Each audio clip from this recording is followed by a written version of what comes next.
So obviously there's like a nice natural curve and throughout our whole spine. Lordotic curve is when it's like kind of hyperextended.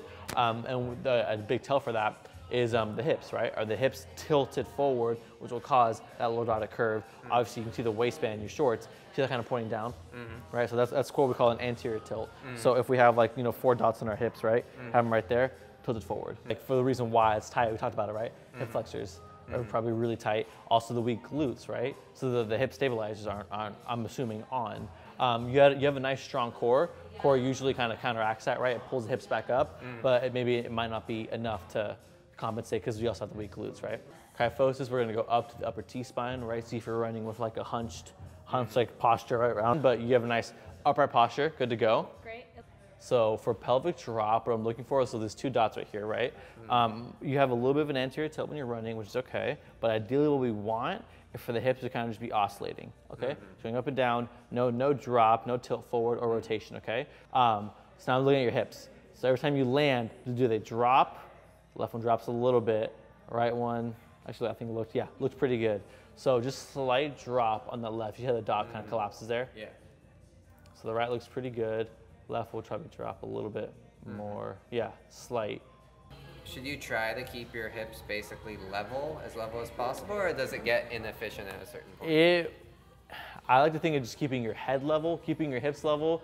Yeah, that'd be great, but we rarely ever see that. But I mean, if we're talking about economy and efficiency, keeping your hips as level as possible, maybe some slight oscillation, that'd be great. So what I'm looking for here is for these 3 dots to be perfectly lined up, okay? You see how they're kind of not? How it's kind of goes up and it kind of curves up a little bit.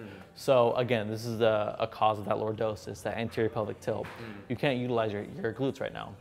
And so biggest muscle in the body, right, can produce a lot of force and we're not using it, okay? So again, a fix for that would be fixing that lordotic curve, that anterior tilt, stretching, right, not sitting with like your butt out like this, right? It's just sitting a neutral, right? So don't like overcompensate, right, and run like this sounds crazy, right? But yeah, we actually do see it. So that's just stretching on the hip flexors, activating the glutes before the run. You had a nice forward lean, so this is good, right? So you weren't uptight because you would probably have do you have a tight back? I don't think so. So I don't think so either. So if you were running with a nice upright posture, you would develop one, like guaranteed, right?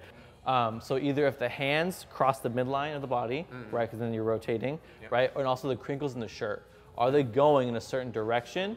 Or are they kind of just staying up and down with every step, okay? So yeah, they're slight on the right and on the left slight.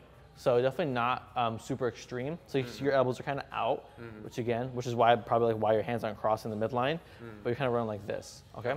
So slight rotation, definitely not excessive, but the only issue really comes into that performance again, okay? So if I'm running like this, I'm losing energy in these directions and I'm not going forward. When running, everything should be forward.